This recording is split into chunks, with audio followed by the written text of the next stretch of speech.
Already week 7 of the confidence picks here on the channel. I'm Steve Deace alongside my co-host but never partner, Aaron McIntyre. And with the season halfway over, Aaron, give us a rundown. How are we doing? Yet again, for all of the changes and all the zaniness that we did, here's how we did last week. Wow. Exactly the same. The margin remains 5 points. You got your 6-2 picks correct. I got my 6-2 picks correct.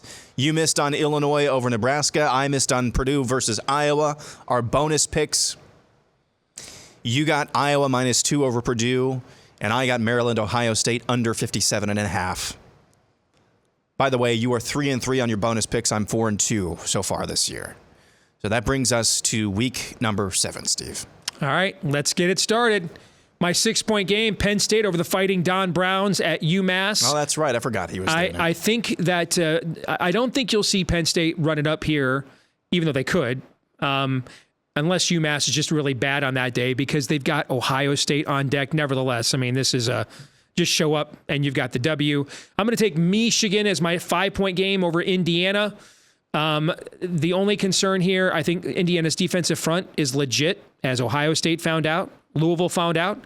And the weather conditions, this thing could be a bit of just a squalor. We're talking 90% chance of precipitation as of today, swirling winds. So, I mean, I could see this being a grinded out affair, but Michigan's just obviously the better team. I'm going to go with Ohio State over Purdue, but there has been a history of Ohio State having nightmares in West Lafayette, and it is a look-ahead spot for the Buckeyes with Penn State coming to town the following week. My 3-point game, Rutgers against Michigan State. I'm taking the Scarlet Knights for homecoming to get to win 5 and just be 1 win away from bowl eligibility with Indiana still on the schedule as well.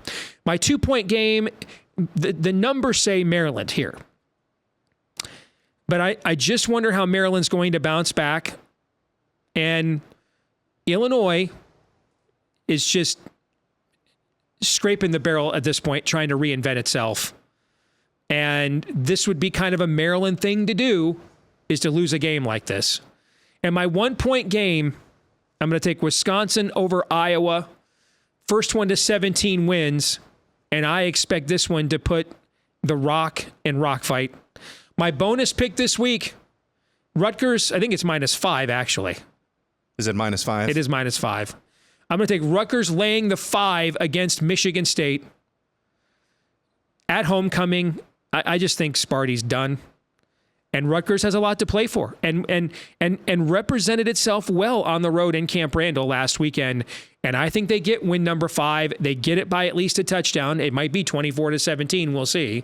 But I think they get the win, and they're hunting for number 6 in a bowl game the rest of the way. You are correct. It's Rutgers -5. I misentered that on the graphics. All right, my picks, pretty similar to you. Penn State over UMass is the easy one at the 6-point spot. Michigan over Indiana. Again, this would be one of those areas where if it was at Indiana, you might think about, Indiana gives them the game. But Michigan is just vastly heads and shoulders above where Indiana is at this moment. And I also need Indiana to keep losing games because I have them under 3.5. I think that was one of your best bets of the year as well. Ohio State over Purdue. Purdue has that really crazy home streak against top 5 opponents, or top 10 opponents, I think it is.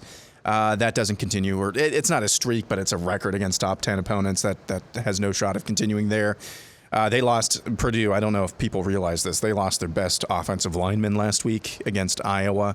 Probably not coming back to this season, last I heard. I've got my 3 spot, Maryland over Illinois. I was tempted to make this my bonus bet of over, just by virtue of the zany things that Illinois does on offense and making the mistakes that they made, or that they make, and sometimes Luke Altmaier coming up with some crazy plays himself.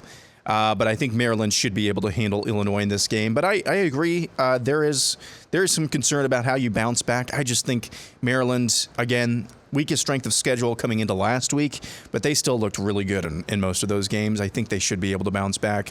Number 2 slot, I should probably have this higher, but I've got Wisconsin over Iowa. I think there's a possibility for some zany things to happen in this game, but I still think Wisconsin at the end, towards the second half. I just think Iowa's defense, a la Ohio State at Ohio State last year, defense just gets gassed in the second half. And Wisconsin could run up the score if they wanted to, or at least be in the position to do that. And then number 1, Rutgers over Michigan State. The reason why this is in my 1 slot is because of all the reasons that you actually just articulated. Everything says Wisconsin or Michigan State's done. Rutgers got a lot to play for. I don't know, man. I think this could be an interesting game towards the end.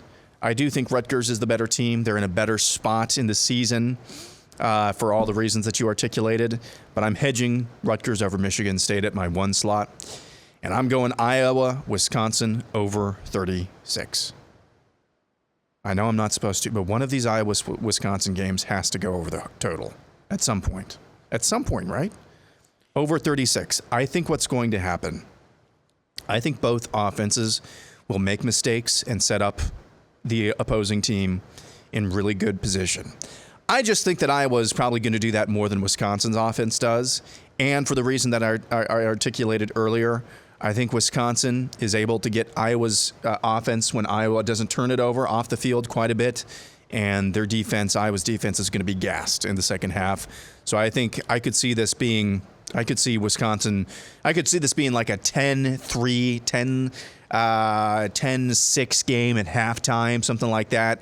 And then Wisconsin going on to score another 3 touchdowns in the second half, which would then put you at, 37. So that's my bonus pick of the week, Iowa, Wisconsin over 36. And I also just love contrarian plays because the conventional wisdom is Iowa, Wisconsin under the, just play the other. I like to buck the trends a little bit. Oh, I'm going there. I just feel like as a lifelong Big Ten fan, I want that smoke. I want to be sweating out an under 36 in a Big Ten game. That to me just feels like living, right? I love the smell of napalm in the morning. Like I need to be out. I need to be on that battlefield, Aaron. I need to be sweating that out. And so I'm going to be. I hear you. Whatever gets your jollies off. As a Big Ten fan. When you get to my age, you'll take what you can get. All right, that'll do it for our confidence picks this week here on the channel. We're back again next week. Enjoy the games. See you then.